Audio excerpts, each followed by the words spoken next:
एक ओंकार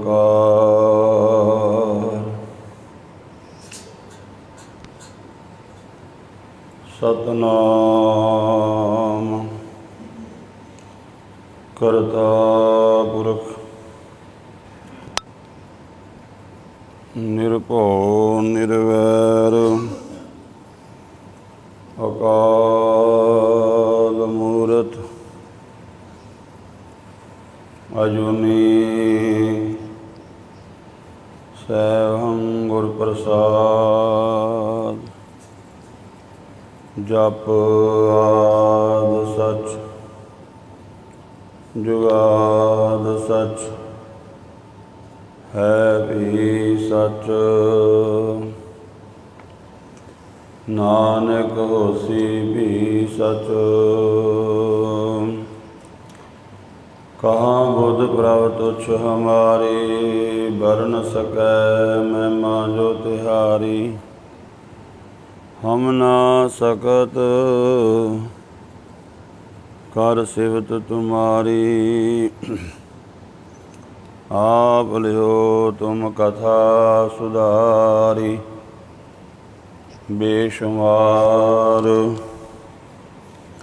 अथाह गणत अतुल्य ज्यों बुलावो त्यों नानक दास बोलै। सतनाम वाहिगुरु जी। श्लोक महला पहला। सिमल रुख सरायरा आत दीर्घ अतमुच ओए जियावै आस कर। जाहे निरासे कित फल फीके फुल बक बके कम न आवे पत। मिठत नीवी नानका गुण चंगियाइयां तत। सब को निवै आप को पर को निवै न कोय। तर तारा जू तोलिए निवै सगोरा होए। अपराधी दुना निवै जो हंता मिर्गाए। शीस निवाया क्या थियै जा हृदय कसुदे जाए। महला पहला। पढ़ पुस्तक संध्या बादं सिल पूजस बगल समादं। मुख झूठ विभूषण सारं त्रैपाद तिहाल विचारं। गलमाला तिलक ललाटं दुए धोती वस्त्र कपाटं। जे जानस ब्रह्मं कर्मं साफो कट निश्चो कर्मं। को नानक नेचो ध्यावै विण सतगुर वाट न पावै। को नानक नेचो ध्यावै विण सतगुर वाट न पावै। वाहिगुरु जी का खालसा वाहिगुरु जी की फतेह। परम सत्कारयोग जुगो जुग अटल चवर छतर तखत मालक। शब्द गुरु धन धन श्री गुरु ग्रंथ साहिब जी महाराज सच्चे पातशाह। मेहरां दे दाते बख्शिश कीती है। सत संगत का अमोलक समा बख्शिया है। इस पावन स्थान ते गुरबाणी की जो लड़ीवार कथा चल रही है तिसदे तहत आसा की वार की 14वीं पौड़ी दे नाल जो 2 श्लोक आए हैं पाठ आप जी ने सरवण किया है। इन्हां विचों पहले श्लोक की कुछ विचार कल भी की गई सी। इन्हां पावन अमृत वचनां दे विच सतगुरु जी सानू की उपदेश बख्शिश कर रहे हैं। धन गुरु नानक देव जी महाराज सारे संसार का भ्रमण किया है। भाई गुरदास जी के कथन अनुसार सतगुरु जी ने अंतर ध्यान हो के वेख्या, बाबा देखै ध्यान धर, जलती सब पृथ्वी दिस आई। बाजों गुरु गवारै है करदी सुनी लुकाई। गुरु नानक पातशाह जी ने ध्यान धर के वेख्या, संसार दे विच सारे पासे हाहाकार मची है। उस दा कारण है जीव दे कोल धर्म नहीं रहा। वेखो जिवें साडे इस शरीर की मर्यादा है, इस तरह आत्मा का भी नेम है, आत्मा की भी मर्यादा है, आत्मा का भी धर्म है। शरीर की मर्यादा जो है, शरीर किवें वधदा है, 3.5 मन देहोरी चलै पानी अन्न। अन्न पानी दे नाल ये फलीभूत होवेगा, इहदी ये मर्यादा है, इहदा ये धर्म है।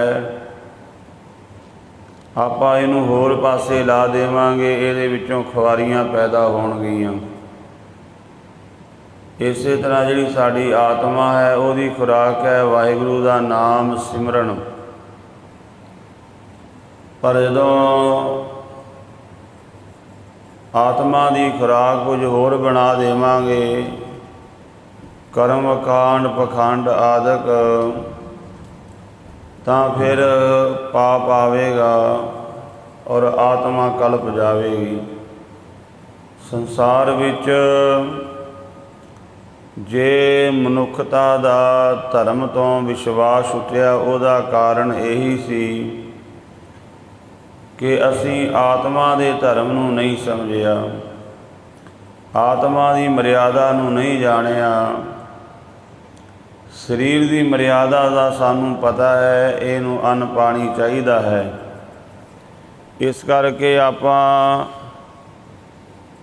रोटी कमाउण वास्ते दौड़े फिरदे हां, अपने पीण वास्ते वधिया पानी का प्रबंध करते हाँ। आपां नूं पता है सानूं ये चीज़ बहुत लाजमी है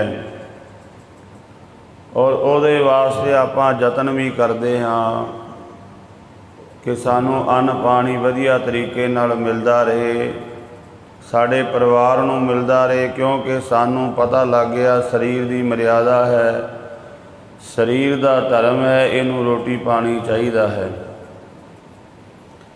पर सानू आत्मा का धर्म नहीं पता लगा भी आत्मा का धर्म की है, आत्मा की मर्यादा की है। आत्मा की मर्यादा, आत्मा का धर्म है परमात्मा विच लीन होना, परमात्मा की बंदगी करनी। जे आपां शरीर नूं भुखा रखण लग जावांगे, प्यासा रखण लग जावांगे, शरीर नूं रोग लगन लग जाणगे। ਇਹਦੀ खुराक नालों इनू तोड़ दिता जाए, किसी रूप विच भी खुराक ना लई जाए, शरीर खत्म होने लग जाता है, शरीर की शक्ति डाउन होने लग जाती है।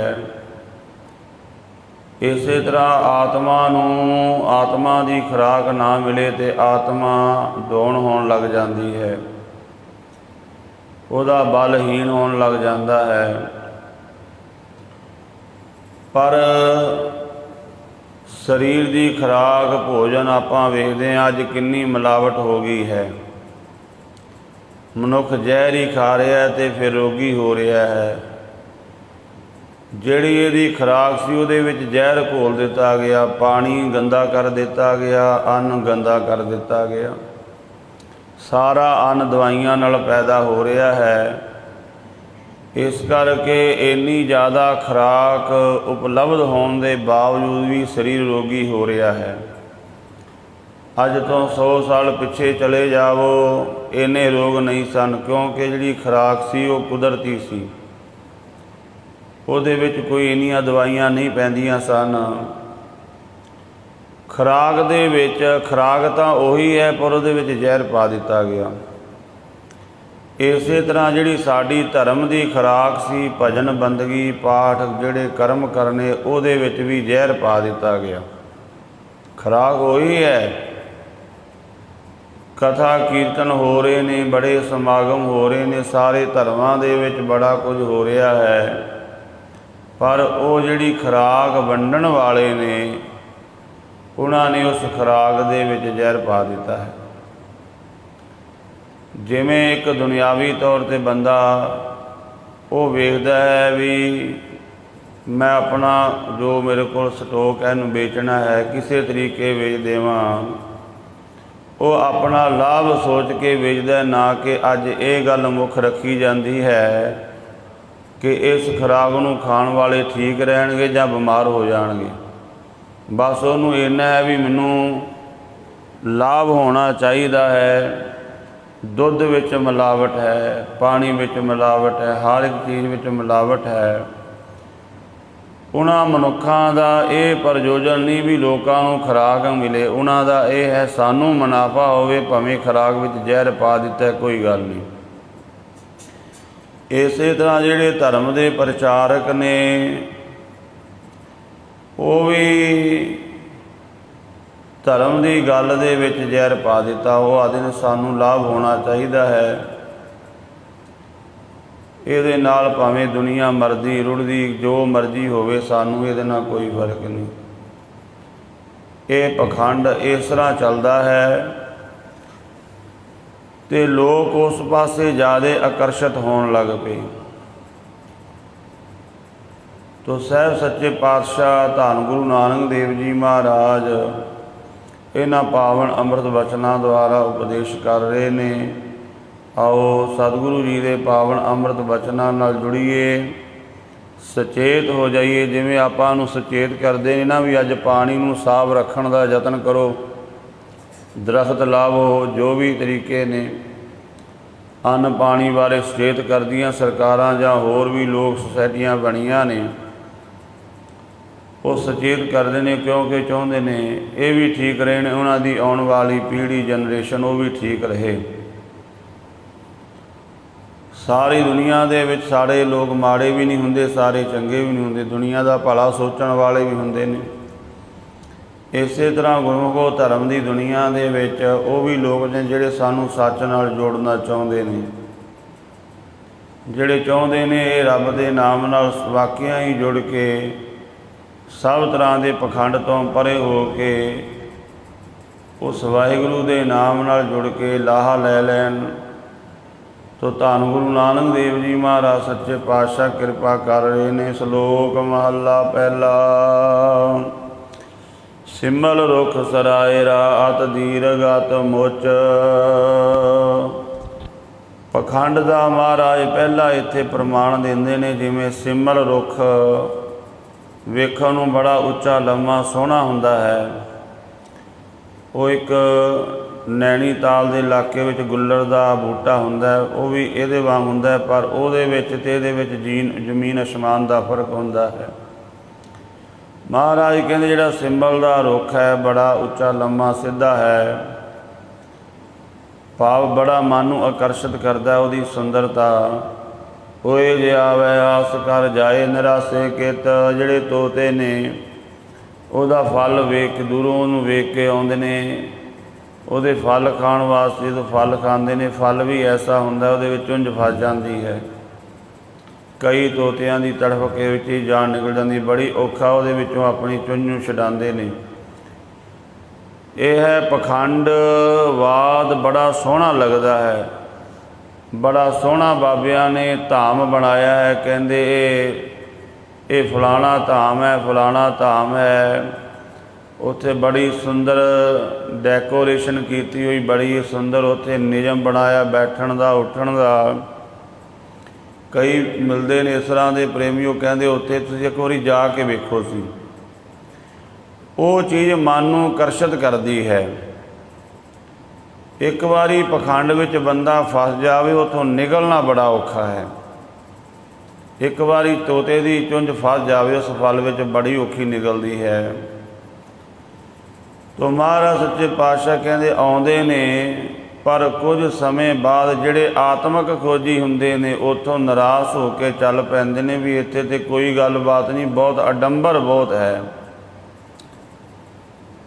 इस तरह गुरमुखो ਮਹਾਰਾਜ ਸੱਚੇ ਪਾਤਸ਼ਾਹ ਕਹਿੰਦੇ ਜਿਵੇਂ ਤੋਤੇ ਆਦਿਕ ਪੰਛੀ ਉੱਥੋਂ ਨਿਰਾਸ਼ ਹੋ ਕੇ ਵਾਪਸ ਮੁੜਦੇ ਨੇ, ਸਮਾਂ ਵੀ ਗਵਾਇਆ, ਇੰਨਾ ਆਏ ਵੀ ਪਰ ਲਾਭ ਨਹੀਂ ਮਿਲਿਆ। ਇਸੇ ਤਰ੍ਹਾਂ ਐਸੇ ਸਥਾਨਾਂ 'ਤੇ ਜਾ ਕੇ ਮਨੁੱਖ ਬਾਅਦ ਵਿੱਚ ਪਛਤਾਉਂਦਾ ਹੈ।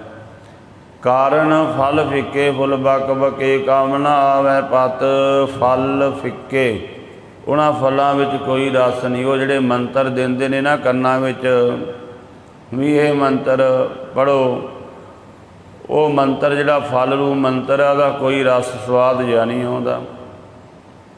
ਕੁਝ ਸਮਾਂ ਜਪਦੇ ਜ਼ਰੂਰ ਨੇ ਲੋਕ ਇਸ ਤਰ੍ਹਾਂ ਦੇ ਮੰਤਰ, ਪਰ ਕੋਈ ਨਹੀਂ। ਫਲ ਫਿੱਕੇ ਫੁੱਲ ਬਕ ਬਕੇ, ਫੁੱਲ ਆਦਿਕ ਭਾਵ ਜਿਹੜੇ ਉੱਥੇ ਕਰਮ ਕਰਦੇ ਨੇ ਉਹਨਾਂ ਵਿੱਚੋਂ ਵੀ ਕੋਈ ਲਾਭ ਨਹੀਂ ਮਿਲਦਾ। ਮਹਾਰਾਜ ਕਹਿੰਦੇ ਕੰਮ ਨਾ ਆਵੈ ਪਤ। ਅਤੇ ਉਹਨਾਂ ਦਾ ਜਿੰਨਾ ਬਹੁਤ ਵੱਡਾ ਆਡੰਬਰ, ਦਰਖਤ ਦੀ ਸ਼ੋਭਾ ਕਿਹਦੇ ਨਾਲ ਹੈ? ਪੱਤਿਆਂ ਨਾਲ ਹੈ। ਪੱਤਿਆਂ ਨਾਲ ਲੱਦਿਆ ਹੋਵੇ ਦਰਖਤ ਬੜਾ ਸੋਹਣਾ ਲੱਗਦਾ ਹੈ। ਜਿੰਨਾ ਕਿਸੇ ਡੇਰੇਦਾਰ ਨੇ ਆਡੰਬਰ ਰਚਿਆ ਹੈ ਓਨਾ ਸੋਹਣਾ ਲੱਗਦਾ ਵੀ ਇਹ ਤਾਂ ਬਹੁਤ ਹੀ ਧਰਮਾਤਮਾ ਪੂਰਨ ਰੱਬੀ ਦੁਨੀਆ 'ਤੇ ਆ ਗਿਆ ਹੈ। ਪਰ ਮਹਾਰਾਜ ਕਹਿੰਦੇ ਉਹ ਆਡੰਬਰ ਮਨ ਨੂੰ ਟਿਕਾ ਨਹੀਂ ਦਿੰਦਾ। ਜਦੋਂ ਆਤਮਕ ਖੋਜੀ ਨੂੰ ਪਤਾ ਲੱਗ ਜਾਂਦਾ ਇਹ ਤਾਂ ਕੁਝ ਵੀ ਨਹੀਂ, ਇਹ ਤਾਂ ਸਭ ਆਡੰਬਰ ਰਚਿਆ ਹੋਇਆ ਹੈ, ਤਾਂ ਫਿਰ ਉਹ ਨਿਰਾਸ਼ ਹੋ ਕੇ ਵਾਪਸ ਮੁੜਦੇ ਨੇ। ਮਿੱਠਤ ਨੀਵੀਂ ਨਾਨਕਾ, ਗੁਣ ਚੰਗਿਆਈਆਂ ਤਤ। ਪਰ ਮਹਾਰਾਜ ਕਹਿੰਦੇ ਜਿਨ੍ਹਾਂ ਦੇ ਅੰਦਰ ਨਿਮਰਤਾ ਆ ਗਈ, ਇੱਥੇ ਸਿਮਲ ਦਾ ਭਾਵ ਇਹ ਵੀ ਹੈ ਜਿਨ੍ਹਾਂ ਦੇ ਕੋਲ ਬਹੁਤ ਗੁਣ ਵਿੱਦਿਆ ਕਿਸੇ ਤਰ੍ਹਾਂ ਦੀ, ਅਤੇ ਉਸ ਨੂੰ ਗਲਤ ਪਾਸੇ ਵਰਤਣ ਲੱਗ ਪਏ, ਹੰਕਾਰ ਆ ਗਿਆ। ਪਰ ਮਹਾਰਾਜ ਸੱਚੇ ਪਾਤਸ਼ਾਹ ਕਹਿੰਦੇ ਜਿਨ੍ਹਾਂ ਦੇ ਕੋਲ ਨਿਮਰਤਾ ਹੈ, ਨਿਮਰਤਾ ਦੇ ਵਿੱਚੋਂ ਬੜੇ ਚੰਗੇ ਗੁਣ ਪੈਦਾ ਹੁੰਦੇ ਨੇ। ਮਿੱਠਤ ਨੀਵੀਂ ਨਾਨਕਾ, ਗੁਣ ਚੰਗਿਆਈਆਂ ਤਤ। ਨਿਮਰਤਾ ਦੇ ਵਿੱਚ ਮਿਠਾਸ ਹੋਵੇ, ਗੁਣ ਪੈਦਾ ਹੁੰਦੇ ਨੇ। ਇੱਕ ਨਿਮਰਤਾ ਦਿਖਾਵੇ ਵਾਲੀ ਹੁੰਦੀ, ਇੱਕ ਵਾਕਿਆ ਹੀ ਸੱਚੀ ਨਿਮਰਤਾ ਹੁੰਦੀ ਹੈ। ਅਤੇ ਮਹਾਰਾਜ ਸੱਚੇ ਪਾਤਸ਼ਾਹ ਕਹਿੰਦੇ ਉਹਦੇ ਵਿੱਚੋਂ ਚੰਗੇ ਗੁਣ ਚੰਗਿਆਈਆਂ ਤੱਤ ਵਾਲੀ ਗੱਲ ਪੈਦਾ ਹੁੰਦੀ ਹੈ। ਸਭ ਕੋ ਨਿਵੈ ਆਪ ਕੋ, ਪਰ ਕੋ ਨਿਵੈ ਨ ਕੋਇ। ਜੇ ਕੋਈ ਮਨੁੱਖ ਕਿਸੇ ਅੱਗੇ ਨਿਵਦਾ ਹੈ ਤਾਂ ਮਹਾਰਾਜ ਕਹਿੰਦੇ ਉਹ ਆਪਣੇ ਵਾਸਤੇ ਨਿਵਦਾ ਹੈ, ਦੂਜੇ ਦੇ ਭਲੇ ਵਾਸਤੇ ਨਹੀਂ। ਅੱਜ ਮਨੁੱਖ ਜੇ ਕਿਸੇ ਗੱਲ 'ਤੇ ਝੁਕਦਾ ਹੈ ਤਾਂ ਉਹ ਆਪਣੇ ਸਵਾਰਥ ਵਾਸਤੇ, ਹੋਰ ਉਹਨੂੰ ਕੋਈ ਪ੍ਰਯੋਜਨ ਨਹੀਂ। ਦੁਨੀਆ ਦੇ ਨਾਲ ਕੁਝ ਹੁੰਦਾ, ਕਿਸੇ ਨਾਲ ਕੁਝ ਹੁੰਦਾ, ਹੋਈ ਜਾਵੇ। ਮਹਾਰਾਜ ਕਹਿੰਦੇ ਪਰ ਜਿਹੜੇ ਅੰਦਰ ਦੇਵੀ ਗੁਣ ਨਿਮਰਤਾ ਆ ਗਈ ਉਹ ਸਭ ਨਾਲੋਂ ਸ੍ਰੇਸ਼ਟ ਹੈ। ਧਰ ਧਰ ਜੂ ਤੋਲੀਐ, ਨਿਵੈ ਸਗੋਰਾ ਹੋਏ। ਜਿਵੇਂ ਤਕੜੀ ਦੇ ਵਿੱਚ ਕਿਸੇ ਵਸਤੂ ਆਪਣੇ ਸਾਹਮਣੇ ਦੋ ਵਸਤੂਆਂ ਪਈਆਂ ਹੋਣ ਨਾ, ਅਤੇ ਉਹਦਾ ਪਤਾ ਨਹੀਂ ਲੱਗਦਾ ਵੀ ਹੌਲੀ ਕਿਹੜੀ ਹੈ ਭਾਰੀ ਕਿਹੜੀ ਹੈ। ਪਰ ਜਦੋਂ ਤੱਕੜੀ ਦੇ ਵੱਟੇ ਪੱਲੇ ਵਿੱਚ ਪਾ ਕੇ ਤੋਲਾਂਗੇ ਫਿਰ ਪਤਾ ਲੱਗ ਜਾਂਦਾ ਹੈ। ਆਕਾਰ ਦੋਵਾਂ ਦਾ ਇੱਕੋ ਜਿਹਾ ਹੀ ਹੈ, ਵੇਖਣ ਨੂੰ ਇੱਕੋ ਜਿਹੀਆਂ ਲੱਗਦੀਆਂ ਨੇ, ਪਰ ਜਦੋਂ ਤੱਕ ਤੋਲਿਆ ਨਹੀਂ ਜਾਂਦਾ ਉਦੋਂ ਤੱਕ ਨਹੀਂ ਪਤਾ ਲੱਗਦਾ ਭਾਰੀ ਚੀਜ਼ ਕਿਹੜੀ ਹੈ ਹੌਲੀ ਕਿਹੜੀ ਹੈ। ਗੁਰਮੁਖ ਅਤੇ ਮਨਮੁਖ ਦੇਖਣ ਨੂੰ ਸਰੀਰ ਇੱਕੋ ਜਿਹੇ ਨੇ, ਪਰ ਜਦੋਂ ਵਿਚਾਰ ਕੀਤੀ ਇਹਦੇ ਵਿੱਚ ਗੁਣ ਕੀ ਨੇ, ਵਿਚਾਰਾਂ ਦੇ ਵੱਟੇ ਵਿੱਚ ਸਮਝ ਦੀ ਤਰਕੜੀ ਦੇ ਵਿੱਚ ਪਾ ਕੇ ਜਦੋਂ ਤੋਲਿਆ ਪਤਾ ਲੱਗ ਜਾਂਦਾ ਹੈ ਗੁਰਮੁਖ ਦੇ ਜੀਵਨ ਵਿੱਚ ਕੀ ਭਾਰਾਪਨ ਹੈ, ਉਹਦੇ ਵਿੱਚ ਗੁਣ ਕਿਹੜੇ ਨੇ, ਕੁਆਲਿਟੀ ਕੀ ਹੈ। ਮਹਾਰਾਜ ਕਹਿੰਦੇ ਜਿਹੜਾ ਨੀਵਾਂ ਭਾਰਾ ਹੁੰਦਾ ਹੈ ਨਾ, ਜਿਹਦੇ ਵਿੱਚ ਗੁਣ ਹੁੰਦੇ ਨੇ, ਅਕਸਰ ਭਾਰੀ ਚੀਜ਼ ਨੀਵੀਂ ਹੋ ਜਾਂਦੀ ਹੈ। ਜਿਵੇਂ ਦਰਖਤ ਦੇ ਬੂਟੇ ਫਲ ਲੱਗ ਜਾਣ, ਉਹ ਝੁਕ ਜਾਂਦਾ ਧਰਤੀ ਵੱਲ ਨੂੰ। ਮਹਾਰਾਜ ਕਹਿੰਦੇ ਧਰ ਤਰਾਜੂ ਤੋਲੀਐ, ਨਿਵੈ ਸਗੌਰਾ ਹੋਏ। ਜਿਹੜਾ ਨਿਮਦਾ ਉਹ ਭਾਰਾ ਹੁੰਦਾ ਹੈ। ਜਿਹਦੇ ਵਿੱਚ ਇਹ ਚੀਜ਼ ਆ ਗਈ ਨਿਮਰਤਾ ਆਦਿਕ, ਉਹ ਨਿਭ ਜਾਂਦਾ ਹੈ। ਪਰਮਾਤਮਾ ਦੇ ਅੱਗੇ ਕਿਸੇ ਵੀ ਗੱਲ ਦਾ ਹੰਕਾਰ ਨਹੀਂ ਕਰਦਾ। ਉਹ ਫਿਰ ਭਾਰਾ ਕੀਮਤ ਵਾਲਾ ਹੋ ਜਾਂਦਾ ਹੈ। ਅਪਰਾਧੀ ਦੁਣਾ ਨਿਵੈ ਜੋ ਅੰਤਾ ਮਿਲ ਗਾਏ। ਪਰ ਮਹਾਰਾਜ ਇੱਥੇ ਕਹਿੰਦੇ ਨਿਵਣਾ ਵੀ ਦੋ ਪ੍ਰਕਾਰ ਦਾ ਹੈ। ਇੱਕ ਤਾਂ ਨਿਵ ਗਿਆ ਨਿਮਰਤਾ, ਜਿਹਦੇ ਵਿੱਚ ਦੈਵੀ ਗੁਣ ਹੈ, ਪਰ ਇੱਕ ਆਪਣੇ ਸਵਾਰਥ ਵਾਸਤੇ ਨਿਵਿਆ ਹੈ। ਮਹਾਰਾਜ ਕਹਿੰਦੇ ਜਿਵੇਂ ਅਪਰਾਧੀ ਦਾ ਇੱਥੇ ਅਰਥ ਹੈ ਸ਼ਿਕਾਰੀ। ਸ਼ਿਕਾਰੀ ਨੇ ਹਿਰਨ ਦਾ ਸ਼ਿਕਾਰ ਕਰਨਾ ਸੀ ਜਾਂ ਕਿਸੇ ਵੀ ਜੀਵ ਦਾ, ਉਹ ਝੁਕ ਜਾਂਦਾ, ਧਰਤੀ 'ਤੇ ਲੰਮਾ ਪੈ ਜਾਂਦਾ ਹੈ। ਜਿਹੜਾ ਜੀਵਾਂ ਨੂੰ ਮਾਰਦਾ ਹੈ, ਮਹਾਰਾਜ ਕਹਿੰਦੇ ਹੁਣ ਨਿਵਿਆ ਤੇ ਉਹ ਵੀ ਹੈ, ਪਰ ਉਹਦੇ ਅੰਦਰ ਅੱਤ ਦੀ ਦੁਸ਼ਟ ਪੁਣੇ ਦੀ ਮੈਲ ਹੈ। ਸੀਸ ਨਿਵਾਇਆ ਕਿਆ ਥੀਆ ਜਾਂ ਹਿਰਦੈ ਕੁਸੁੱਦੇ ਜਾਏ। ਐਸੇ ਸੀਸ ਨਿਵਾਉਣ ਦਾ ਕੀ ਫਾਇਦਾ ਹੈ ਜਦੋਂ ਆਪਣੇ ਹਿਰਦੇ ਨੂੰ ਸ਼ੁੱਧ ਹੀ ਨਹੀਂ ਕੀਤਾ। ਧੰਨ ਗੁਰੂ ਨਾਨਕ ਦੇਵ ਮਹਾਰਾਜ ਜੀ ਦੇ ਆਪਾਂ ਪਿੱਛੇ ਬਚਨ ਪੜ੍ਹ ਆਏ ਹਾਂ, ਵਿਚਾਰ ਆਏ ਹਾਂ। ਭੇਖ ਕੀਆ ਦੇਹੀ ਦੁਖ ਦੀਆ, ਬਹੁ ਭੇਖ ਕੀਆ ਦੇਹੀ ਦੁਖ ਦੀਆ, ਸੋ ਵੇ ਜੀਆ ਆਪਣਾ ਕੀਆ। ਅੰਨ ਨਾ ਖਾਇਆ ਸਾਧ ਗਵਾਇਆ, ਬਹੁ ਦੁਖ ਪਾਇਆ ਦੂਜਾ ਭਾਇਆ। ਅਲਮਲ ਖਾਈ ਸਿਰ ਛਾਈ ਪਾਈ, ਮੂਰਖ ਅੰਧੈ ਪਤ ਗਵਾਈ। ਵਿਣ ਨਾਮੈ ਕਿਛ ਥਾਏ ਨਾ ਪਾਈ, ਰਹਿ ਬਿਬਾਣੀ ਮੜੀ ਮਸਾਣੀ। ਅੰਧ ਨਾ ਜਾਣੈ ਫਿਰ ਪਛਤਾਣੀ, ਸਤਿਗੁਰ ਭੇਟੇ ਸੋ ਸੁਖ ਪਾਏ। ਹਰ ਕਾ ਨਾਮ ਮਨ ਵਸਾਏ। ਇਹ ਸਾਰੇ ਭੇਖਾਂ ਦਾ ਮਹਾਰਾਜ ਨੇ ਜ਼ਿਕਰ ਕਰ ਦਿੱਤਾ ਹੈ। ਐਸੇ ਭੇਖ ਧਾਰੀ ਵੀ ਮਹਾਰਾਜ ਕਹਿੰਦੇ ਸਿਜਦੇ ਕਰਦੇ ਨੇ, ਨਮਸਕਾਰਾਂ ਕਰਦੇ ਨੇ, ਪਰ ਹਿਰਦਾ ਸ਼ੁੱਧ ਨਹੀਂ ਹੋਇਆ। ਬਾਹਰੋਂ ਭੇਖ ਬੜਾ ਧਾਰਨ ਕਰ ਲਿਆ। ਉਹ ਭੇਖ ਕੀਆ ਦੇਹੀ ਦੁਖ ਦੀਆ, ਸੋ ਵੇ ਜੀਆ ਆਪਣਾ ਕੀਆ। ਅੰਨ ਨਾ ਖਾਇਆ ਸਾਧ ਗਵਾਇਆ, ਬਹੁ ਦੁਖ ਪਾਇਆ ਦੂਜਾ ਭਾਇਆ। ਬਸਤਰ ਨਾ ਪਹਿਰੈ ਐਨਸ ਕਹਿਰੈ। ਇਹ ਦੇਖੋ ਕਿੰਨੇ ਪ੍ਰਕਾਰ ਦੇ ਕਰਮ ਨੇ। ਮਹਾਰਾਜ ਕਹਿੰਦੇ ਹਿਰਦੇ ਨੂੰ ਮੈਲਾ ਹੀ ਰੱਖਿਆ, ਹਿਰਦੇ ਦੇ ਵਿੱਚ ਗੁਰੂ ਦੀ ਵਿਚਾਰ ਨਹੀਂ ਲਿਆਂਦੀ। ਸਾਹਿਬ ਸੱਚੇ ਪਾਤਸ਼ਾਹ ਅੱਗੇ ਹੋਰ ਬਚਨ ਕਰਦੇ। ਮਹੱਲਾ ਪਹਿਲਾ। ਪੜ੍ਹ ਪੁਸਤਕ ਸੰਧਿਆ ਵਾਦੰ, ਸਿਲ ਪੂਜਸ ਬਗਲ ਸਮਾਦੰ। ਹੁਣ ਦੂਸਰਾ ਸ਼ਲੋਕ ਇਹਦੇ ਵਿੱਚ ਮਹਾਰਾਜ ਇੱਕ ਧਾਰਮਿਕ ਬੰਦੇ ਦੀ ਗੱਲ ਕਰ ਰਹੇ ਨੇ। ਭਾਵੇਂ ਇਹ ਕਿਸੇ ਦੇ ਪਰਥਾਏ ਹੈ, ਪਰ ਇਹ ਸਾਰੇ ਉਸ ਕੈਟਾਗਰੀ ਦੇ ਸਾਰੇ ਬੰਦਿਆਂ ਵਾਸਤੇ ਹੈ, ਸਾਰੇ ਧਰਮਾਂ ਦੇ ਲੋਕਾਂ ਵਾਸਤੇ ਹੈ। ਭਾਵੇਂ ਇਹ ਸ਼ਬਦ ਇੱਥੇ ਮਹਾਰਾਜ ਨੇ ਪੰਡਤ ਦੇ ਪਰਥਾਏ ਉਚਾਰਨ ਕੀਤਾ, ਬ੍ਰਾਹਮਣ ਦੇ, ਅਤੇ ਇਹ ਆਪਣੇ ਧਰਮ ਦੇ ਅਨੁਸਾਰ ਹੈੱਡ ਗ੍ਰੰਥੀ ਕਹਿ ਲਓ, ਗ੍ਰੰਥੀ ਕਹਿ ਲਓ।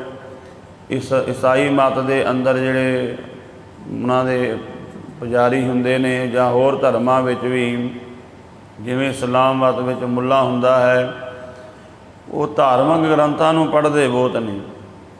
ਪਰ ਮਹਾਰਾਜ ਸੱਚੇ ਪਾਤਸ਼ਾਹ ਕਹਿੰਦੇ ਪਖੰਡ ਬਹੁਤ ਕਰਦੇ ਨੇ। ਪੜ੍ਹ ਪੁਸਤਕ ਸੰਧਿਆ ਵਾਦੰ। ਜਿਵੇਂ ਬ੍ਰਾਹਮਣ ਧਾਰਮਿਕ ਪੁਸਤਕਾਂ ਨੂੰ, ਗ੍ਰੰਥਾਂ ਨੂੰ ਪੜ੍ਹਦਾ ਹੈ ਸੰਧਿਆ ਵੇਲੇ, ਸੰਧਿਆ ਦਾ ਸਮਾਂ ਸਵੇਰ ਔਰ ਸ਼ਾਮ ਦਾ ਸੰਧੀ ਜਿਹੜੀ ਹੁੰਦੀ ਹੈ ਦਿਨ ਰਾਤ ਦੀ, ਜਿਵੇਂ ਹੁਣ ਦਿਨ ਚੜ੍ਹ ਰਿਹਾ ਹੈ, ਇਹ ਸਵੇਰ ਦੀ ਸੰਧਿਆ ਹੈ। ਸੂਰਜ ਛੁਪੇਗਾ, ਉਹ ਰਾਤ ਦੀ ਸੰਧਿਆ ਹੋਵੇਗੀ। ਮਹਾਰਾਜ ਕਹਿੰਦੇ ਵਾਦਨ ਦਾ ਇੱਥੇ ਅਰਥ ਹੈ ਵਿਚਾਰ ਕਰਨੀ। ਧਾਰਮਿਕ ਗ੍ਰੰਥਾਂ ਨੂੰ ਪੜ੍ਹਦੇ ਨੇ, ਉਹਨਾਂ ਦੀ ਵਿਚਾਰ ਵੀ ਕਰਦੇ ਨੇ। ਸਿਲ ਪੂਜਸ ਬਗਲ ਸਮਾਦੰਗ, ਸਿਲ ਆਦਿਕ ਦੀ ਪੂਜਾ ਕਰਦੇ ਨੇ, ਔਰ ਸਮਾਧੀ ਬਗਲੇ ਵਾਂਗ ਲਾ ਲੈਂਦੇ। ਜਿਵੇਂ ਬਗਲਾ ਇੱਕ ਲਾਤੇ ਖੜ੍ਹਦਾ ਹੈ ਨਾ ਪਾਣੀ ਦੇ ਵਿੱਚ, ਪਰ ਉਹਦਾ ਧਿਆਨ ਹੁੰਦਾ ਮੱਛੀਆਂ ਡੱਡੀਆਂ ਵੱਲ। ਇਸੇ ਤਰ੍ਹਾਂ ਐਸੇ ਧਾਰਮਿਕ ਲੋਕਾਂ ਦਾ ਧਿਆਨ ਹੁੰਦਾ ਵੀ ਸਾਨੂੰ ਕੀ ਮਿਲਿਆ ਹੈ। ਉਹਨਾਂ ਦਾ ਧਿਆਨ ਹੁੰਦਾ ਹੈ ਕੋਈ ਸਾਮੀ ਫਸ ਜਾਵੇ। ਤੋ ਸਾਹਿਬ ਸੱਚੇ ਪਾਤਸ਼ਾਹ ਜੀ ਕਹਿੰਦੇ ਮੁਖ ਝੂਠ ਵਿਭੂਖਣ ਸਾਰੰਗ। ਮੁਖ ਤੋਂ ਝੂਠ ਬੋਲਦੇ ਨੇ। ਜਿਵੇਂ ਸੋਨੇ ਦੇ ਨਕਲੀ ਗਹਿਣੇ ਬਣਾ ਕੇ ਲੋਕ ਵੇਚਦੇ, ਲੱਗਦੇ ਸੋਨੇ ਵਰਗੇ ਨੇ। ਮੁਖ ਝੂਠ ਵਿਭੂਖਣ ਸਾਰੰਗ। ਲੋਹੇ ਦੇ ਗਹਿਣਿਆਂ ਨੂੰ ਐਸੀ ਪਾਜ ਲਾ ਕੇ ਉਹ ਸੋਨੇ ਦੇ ਬਣਾ ਕੇ ਵੇਚ ਦਿੰਦੇ ਨੇ ਵੀ ਸੋਨੇ ਵਰਗੇ ਨੇ। ਮਹਾਰਾਜ ਸੱਚੇ ਪਾਤਸ਼ਾਹ ਕਹਿੰਦੇ ਐਸੇ ਧਾਰਮਿਕ ਲੋਕ ਨੇ ਉਹ ਕਿਸੇ ਐਸਾ ਉਹਨਾਂ ਨੇ ਚਰਚਾ ਐਸੀ ਤਕਨੀਕ ਸਿੱਖੀ ਹੁੰਦੀ ਹੈ, ਕਿਸੇ ਗੱਲ ਦਾ ਉਹਨਾਂ ਨੂੰ ਸਵਾਲ ਕਰ ਲਓ, ਉਹਨਾਂ ਨੇ ਕਿਸੇ ਨਾ ਕਿਸੇ ਗੱਲ ਤੋਂ ਮੋੜ ਕੇ ਆਪਣੇ 'ਤੇ ਲਾਗੂ ਕਰ ਲੈਂਦੇ ਨੇ। ਭਾਵ ਆਪਣੇ ਵੱਲੋਂ ਉਹਨੂੰ ਸੱਚ ਬਿਆਨ ਕਰਕੇ ਕਹਿ ਦਿੰਦੇ ਨੇ, ਝੂਠ ਨੂੰ ਸੱਚ ਕਰਕੇ ਵਿਖਾ ਦਿੰਦੇ ਨੇ। ਤ੍ਰੈਪਾਲ ਤਿਹਾਲ ਵਿਚਾਰੰਗ, 3 ਪਦਿਆਂ ਵਾਲੀ ਜਿਹੜਾ ਗੇਤਰੀ ਮੰਤਰ ਉਹਨੂੰ ਪੜ੍ਹਦੇ ਨੇ ਸੰਧਿਆ ਦੇ ਵੇਲੇ, ਹੋਰ ਸਮਿਆਂ 'ਤੇ ਵੀ ਕਈ ਥਾਵਾਂ 'ਤੇ ਪੜ੍ਹਦੇ ਹਨ। ਉਹਦੀ ਵਿਚਾਰ ਕਰਦੇ ਨੇ ਕਿ ਇਹਨੂੰ ਪੜ੍ਹਨ ਦੇ ਨਾਲ ਸਾਰੇ ਪਾਪ ਲੈ ਜਾਂਦੇ ਨੇ। ਮਹਾਰਾਜ ਕਹਿੰਦੇ ਗਲ ਮਾਲਾ ਤਿਲਕ ਲਲਾਟੰਗ, ਗਲ ਵਿੱਚ ਮਾਲਾ ਪਾਈ, ਮੱਥੇ 'ਤੇ ਤਿਲਕ ਲਾਇਆ ਹੋਇਆ ਹੈ। ਦੋਏ ਧੋਤੀ ਬਸਰ ਕਪਾਟੰਗ, 2 ਧੋਤੀਆਂ, ਸਵੇਰੇ ਸ਼ਾਮ ਵੱਖਰਾ ਵੱਖਰਾ ਚੋਲਾ ਪਾਉਣਾ ਹੈ, ਵੱਖਰੇ ਵੱਖਰੇ ਕੱਪੜੇ ਪਾਣੇ ਨੇ। ਇਹ ਜੱਗ ਕਰਨਾ ਤਾਂ ਹਵਨ ਕਰਨਾ ਤਾਂ ਸਵੇਰ ਦੇ ਬਸਤਰ ਹੋਰ ਨੇ, ਸ਼ਾਮ ਦੇ ਹੋਰ ਨੇ। ਬਾਬਾ ਕਬੀਰ ਸਾਹਿਬ ਜੀ ਨੇ ਇਸ ਦਾ ਜ਼ਿਕਰ ਕੀਤਾ ਹੈ, ਗੱਜ ਸਾਢੇ ਤੈ ਤੈ ਧੋਤੀਆਂ, ਤੇਰੇ ਪਾਇਨ ਤੱਗ ਗੱਲੀ ਜਿਨ੍ਹਾਂ ਜਪ ਮਾਲੀਆਂ, ਲੋਟੇ ਹੱਥ ਨਵਾਗੋ ਹਰ ਕੇ ਸੰਤਨ ਆਖੀਐ ਬਨਾਰਸ ਕੇ ਠੱਗ। ਮਹਾਰਾਜ ਕਹਿੰਦੇ ਸਿਰ ਦੇ ਉੱਪਰ ਜਦੋਂ ਮੰਤਰ ਪੜ੍ਹਨਾ ਹੁੰਦਾ ਵਸਤਰ ਪਾ ਲੈਂਦੇ ਨੇ, ਸਿਰ ਦੇ ਉੱਪਰ ਵਸਤਰ ਰੱਖ ਲੈਂਦੇ ਨੇ। ਦੋਏ ਧੋਤੀ ਬਸਤਰ ਕਪਾਟੰਗ, ਕਪਾਟੰਗ ਕਹਿੰਦੇ ਨੇ ਸਿਰ ਦੇ ਉੱਪਰ। ਜੇ ਜਾਣਤ ਬ੍ਰਹਮ ਕਰਮੰ ਸਭ ਫੋਕਟ ਨਿਸ਼ਚੋ ਕਰਮ। ਪਰ ਮਹਾਰਾਜ ਕਹਿੰਦੇ ਜੇ ਕਿਸੇ ਨੂੰ ਬ੍ਰਹਮ ਦੀ ਪਤਾ ਲੱਗ ਜਾਵੇ, ਵਿਚਾਰ ਆ ਜਾਵੇ, ਬ੍ਰਹਮ ਦੇ ਕਰਮ ਦਾ ਪਤਾ ਲੱਗ ਜਾਵੇ, ਤਾਂ ਉਹਨੂੰ ਪਤਾ ਲੱਗ ਜਾਂਦਾ ਇਹ ਜਿਹੜੇ ਬਾਹਰਲੇ ਦਿਖਾਵੇ ਦੇ ਕਰਮ ਨੇ ਸਾਰੇ ਫੋਕਟ ਨੇ, ਕਿਸੇ ਕੰਮ ਨਹੀਂ ਹਨ। ਪਰ ਐਸੀ ਸਮਝ ਕਿਸੇ ਵਿਰਲੇ ਨੂੰ ਆਉਂਦੀ ਹੈ। ਮਹਾਰਾਜ ਕਹਿੰਦੇ ਕਹੋ ਨਾਨਕ ਨੇਚੋ ਧਿਆਵੈ, ਵਿਣ ਸਤਿਗੁਰ ਵਾਟ ਨਾ ਪਾਵੈ। ਹਾਂ, ਨਿਸ਼ਚੇ ਦੇ ਨਾਲ ਧਿਆਉਣਾ ਕਰੇ ਫਿਰ ਗੱਲ ਬਣਦੀ ਹੈ। ਪਰ ਨਿਸ਼ਚਾ ਕਦੋਂ ਬਣਦਾ? ਜਦੋਂ ਪੂਰਾ ਸਤਿਗੁਰੂ ਮਿਲ ਜਾਵੇ, ਪੂਰੇ ਸਤਿਗੁਰੂ ਦੀ ਗੱਲ ਨੂੰ ਮੰਨ ਲਿਆ ਜਾਵੇ ਤਾਂ ਨਿਸ਼ਚਾ ਬਣਦਾ ਹੈ। ਜਦੋਂ ਤੱਕ ਨਿਸ਼ਚਾ ਨਹੀਂ ਬਣਦਾ ਸਾਨੂੰ ਰੱਬੀ ਰਸਤਾ ਉਹ ਦਿਖਾਈ ਨਹੀਂ ਦੇਵੇਗਾ, ਰੱਬੀ ਮਾਰਗ ਦਿਖਾਈ ਨਹੀਂ ਦੇਵੇਗਾ। ਉਹ ਕਿੱਥੋਂ ਮਿਲਦਾ ਹੈ? ਸੱਚੇ ਸਤਿਗੁਰੂ ਦੇ ਕੋਲੋਂ। ਮਹਾਰਾਜ ਕਹਿੰਦੇ ਇਸ ਕਰਕੇ ਸੱਚੇ ਸਤਿਗੁਰੂ ਦੇ ਚਰਨਾਂ ਨਾਲ ਜੁੜੋ। ਜੋ ਸਤਿਗੁਰੂ ਜਿਹੜੇ ਕਰਮਾਂ ਤੋਂ ਰੋਕਦੇ ਨੇ ਉਹਦੇ ਤੋਂ ਰੁਕ ਜਾਵੇ, ਔਰ ਜੋ ਸਤਿਗੁਰੂ ਕਹਿੰਦੇ ਨੇ ਇਹਨਾਂ ਨੂੰ ਧਾਰਨ ਕਰ ਲੈ, ਉਹ ਕਰਮਾਂ ਨੂੰ ਧਾਰਨ ਕਰੇ ਤਾਂ ਇਹਨੂੰ ਰੱਬੀ ਮਾਰਗ ਦਿਸ ਜਾਂਦਾ ਹੈ, ਰੱਬ ਨੂੰ ਮਿਲਣ ਵਾਲਾ ਰਸਤਾ ਮਿਲ ਜਾਂਦਾ ਹੈ। ਉਹ ਰਸਤੇ ਦਾ ਪਤਾ ਚੱਲ ਜਾਂਦਾ ਹੈ। ਫਿਰ ਉਸ ਰਸਤੇ 'ਤੇ ਚੱਲ ਕੇ, ਉਸ ਮਾਰਗ 'ਤੇ ਚੱਲ ਕੇ ਰੱਬ ਦੇ ਵਿੱਚ ਵਲੀਨਤਾ ਹਾਸਲ ਕਰਦਾ ਜੀਵ। ਸਤਿਗੁਰੂ ਮੈਂ ਰਾਮਤ ਕਰਨ ਸਤਿਗੁਰੂ ਦੇ ਅੰਮ੍ਰਿਤ ਬਚਨਾਂ ਨੂੰ ਕਮਾ ਸਕੀਏ। ਹੋਈਆਂ ਭੁੱਲਾਂ ਦੀ ਖਿਮਾ ਜੀ। ਵਾਹਿਗੁਰੂ ਜੀ ਕਾ ਖਾਲਸਾ, ਵਾਹਿਗੁਰੂ ਜੀ ਕੀ ਫਤਿਹ। ਵਾਹਿਗੁਰੂ।